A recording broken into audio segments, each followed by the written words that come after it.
Monsieur le Président de l'Exécutif, Mesdames et Messieurs les membres du Conseil exécutif, mes chers collègues, ne nous payons pas de mots. Les heures que la Corse vit, que nous tous, vivons, sont difficiles et elles sont sombres. Permettez-moi, dans un premier temps, comme d'autres l'ont fait auparavant, d'avoir une pensée pour la famille Colonne. Je fais partie de celles et de ceux qui considèrent la vie comme sacrée. Et les conditions dans lesquelles se sont déroulés le drame, mot souvent employé depuis ce matin, du 2 mars, nous amènent toutes et tous à beaucoup de respect et à beaucoup de dignité.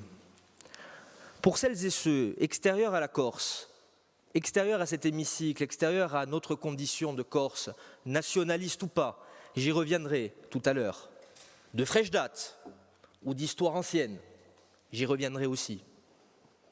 Le respect de la mort, le respect de la souffrance a du sens. C'est la raison pour laquelle, tout à l'heure, le groupe que j'ai l'honneur de présider s'est levé à la demande de Madame la Présidente pour observer cette minute de silence qui correspond à l'idée que nous nous faisons de la vie. La vie ici, chez nous, en Corse, entre Corses. Car il faut bien l'admettre, mes chers collègues, ce qui s'est passé le 2 mars a été générateur d'événements. Et ce qui s'est passé le 2 mars, nous ne devons pas l'oublier. Les mots justice et vérité n'appartiennent à personne. Et autant vous le dire ici, du siège qui est le mien, président du premier groupe d'opposition de cette Assemblée non nationaliste, nous exigeons, nous voulons, nous attendons la vérité et la justice eu égard aux faits qui se sont produits le 2 mars à la maison d'arrêt d'Arles. Des enquêtes sont en cours, elles sont au niveau parlementaire, elles sont au niveau administratif et au niveau judiciaire. Toute la vérité doit être faite parce que c'est un devoir de vérité, c'est un devoir de justice pour la victime, pour ses parents, pour sa famille, mais pour chacune et chacun d'entre nous. Faute, il y a eu, et je le dis aujourd'hui sans attendre les conclusions. Et je n'ai pas besoin de les attendre. Et je pense que personne ici n'a besoin de les attendre. Faute, il y a eu parce que un détenu privé de liberté, comme le mot détenu l'indique, est certes privé de certains droits, mais pas dénué de droits, notamment celui d'être protégé. Encore plus quand ce dernier est assujetti à un statut particulier, particulièrement signalé, tout comme celui qui lui a ôté la vie. D'ores et déjà, la faute est constituée et personne ne pourra en disconvenir. Mais au-delà de la faute administrative, au-delà de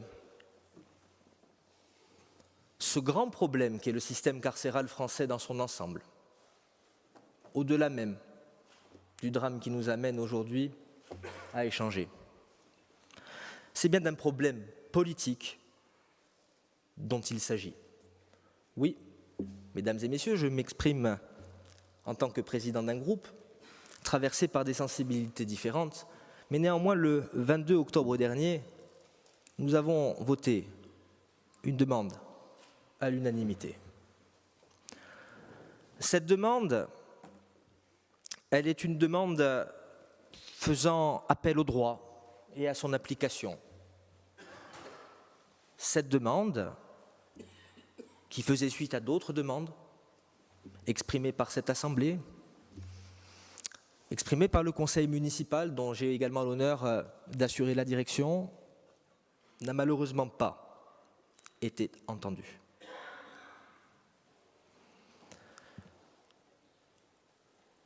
Comment ne pas le regretter et ne pas en souffrir?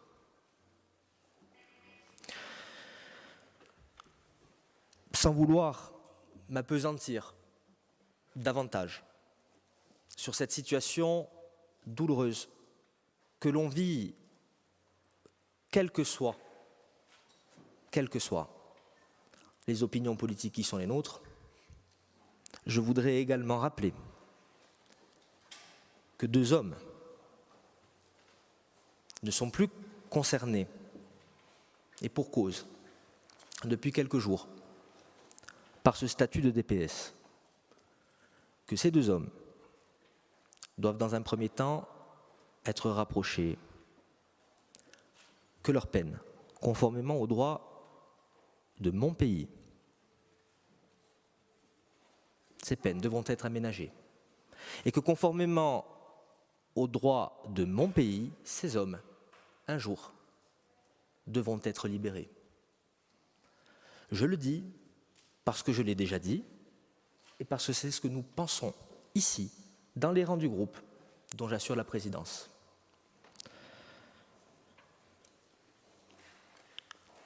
Depuis 1998, beaucoup de choses font du mal aux Corses et à la Corse.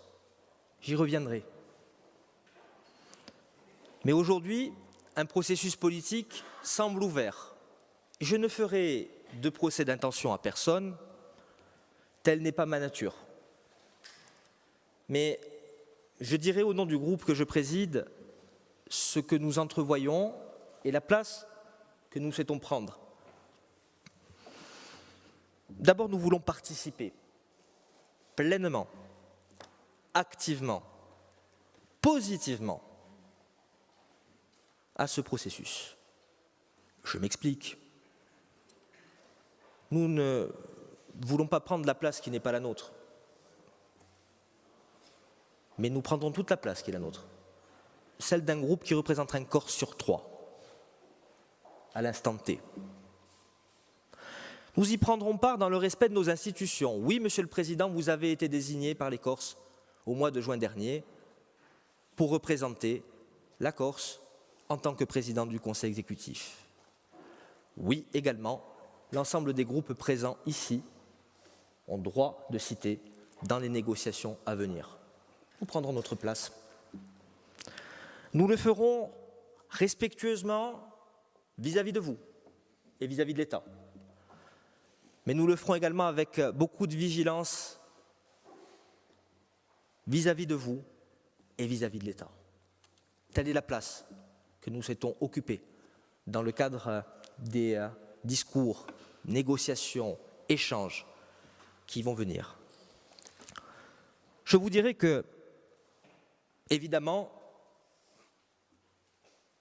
hélas, ou peut-être heureusement, nous ne serons pas toujours d'accord sur tout, que ce soit avec vous, Monsieur le Président de l'exécutif, ou que ce soit avec les autres groupes qui sont ici.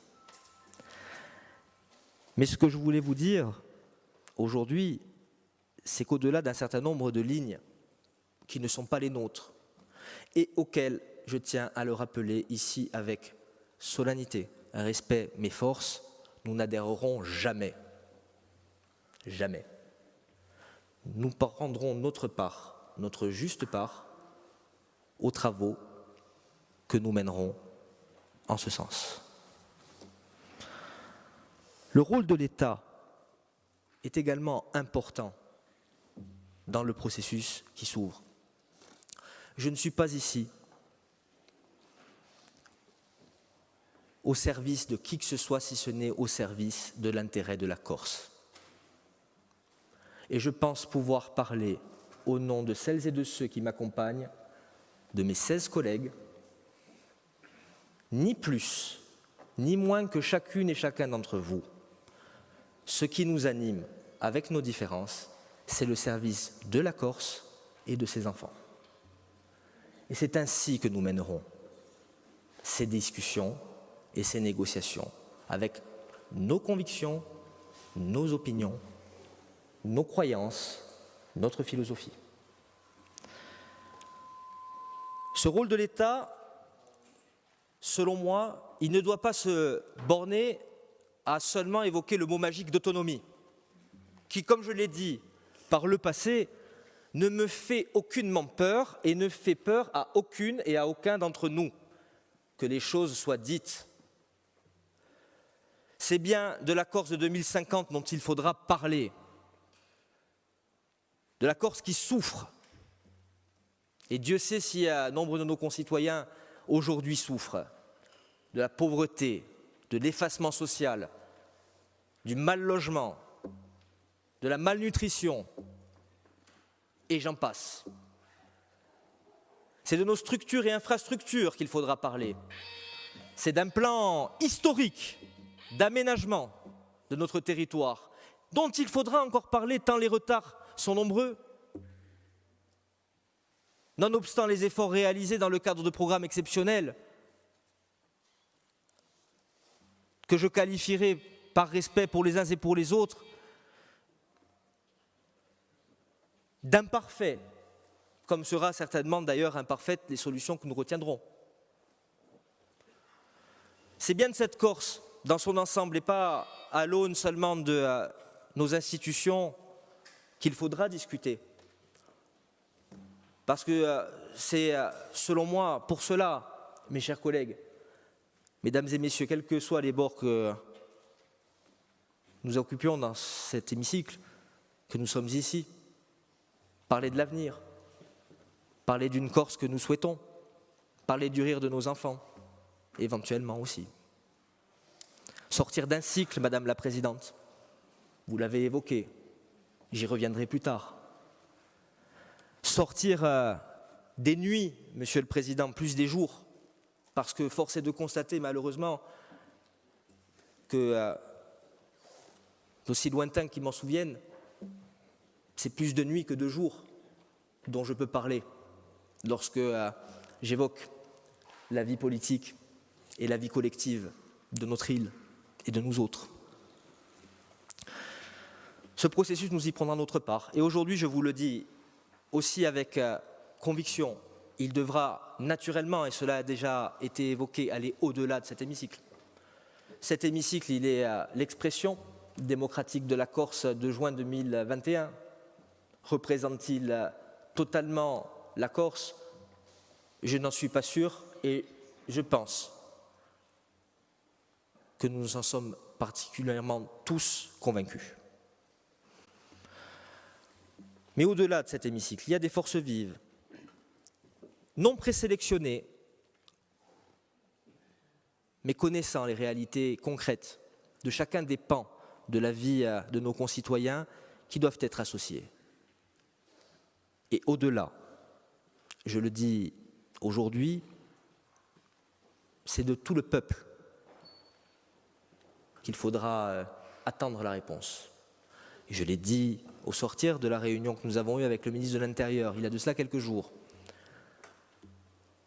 Si vous souhaitez, si nous souhaitons que les Corses et que la Corse se prononcent de manière claire et distincte pour une évolution future, il faudra convoquer le peuple corse par référendum. Il ne faut pas en avoir peur, il ne faut pas le redouter.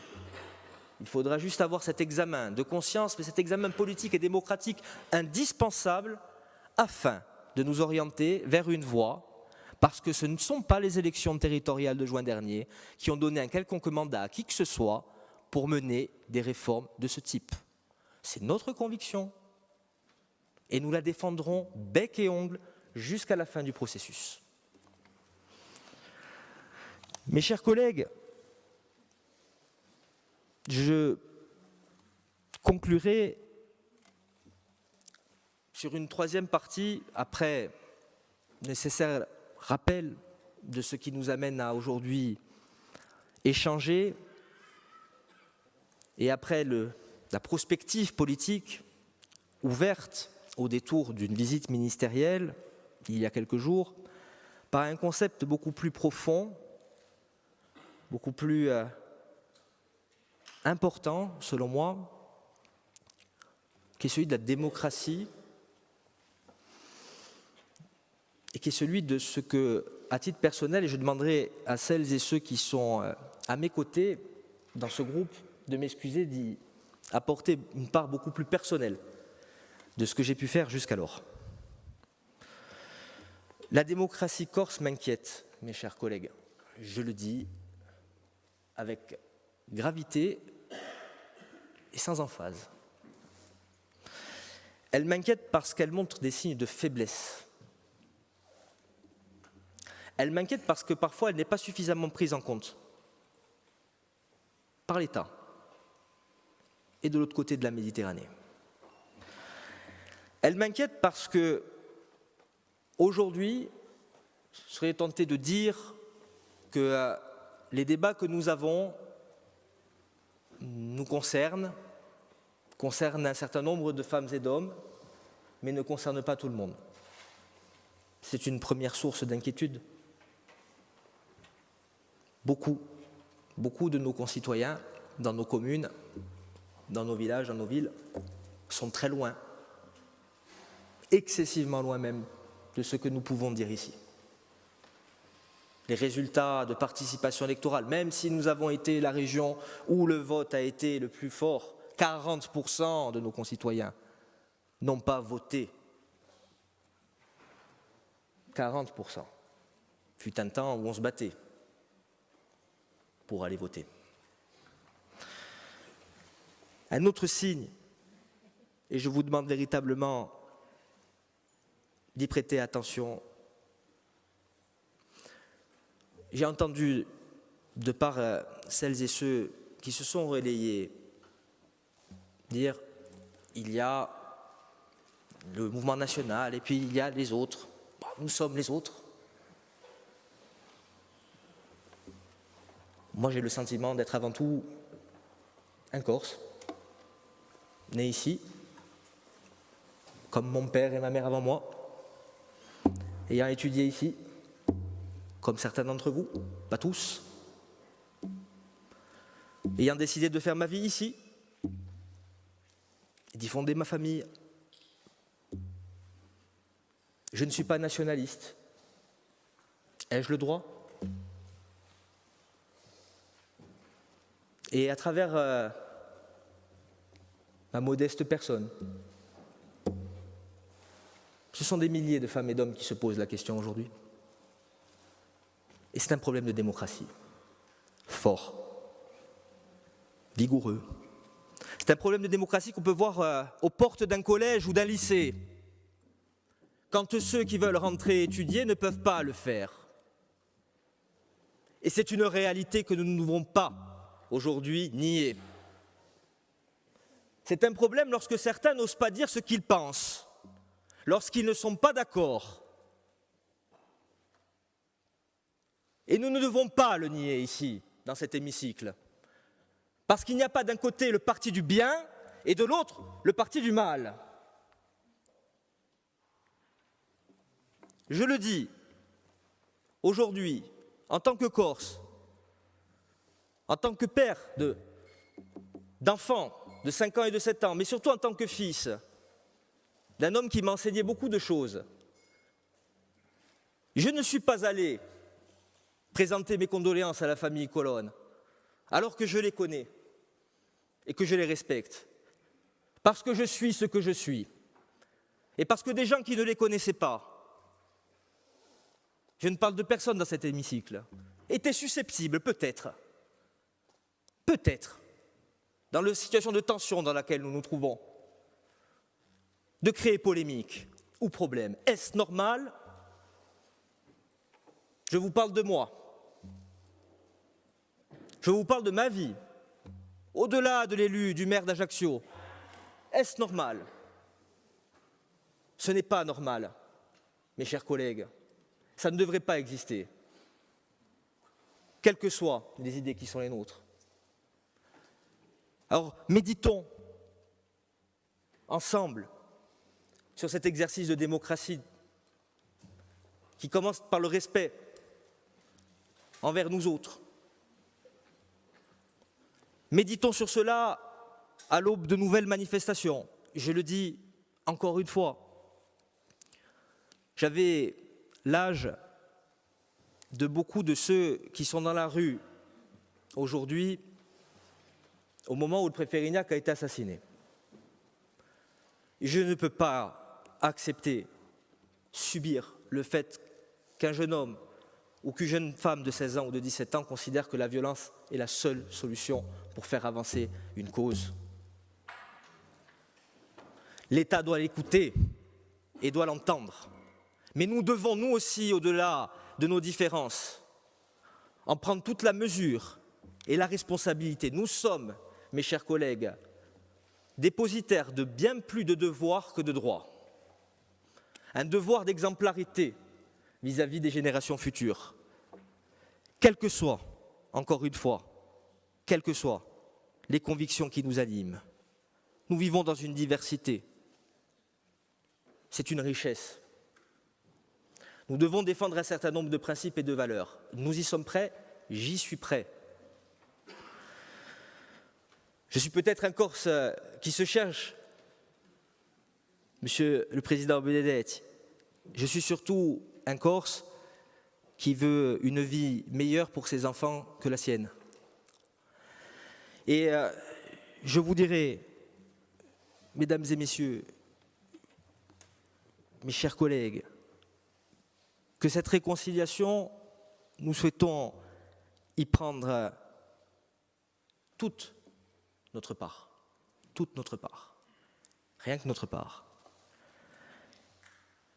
pour la jeunesse, pas une jeunesse dans son ensemble, parce que le monde, nous leur empruntons, et parce que la Corse, elle est la raison pour laquelle nous sommes ici.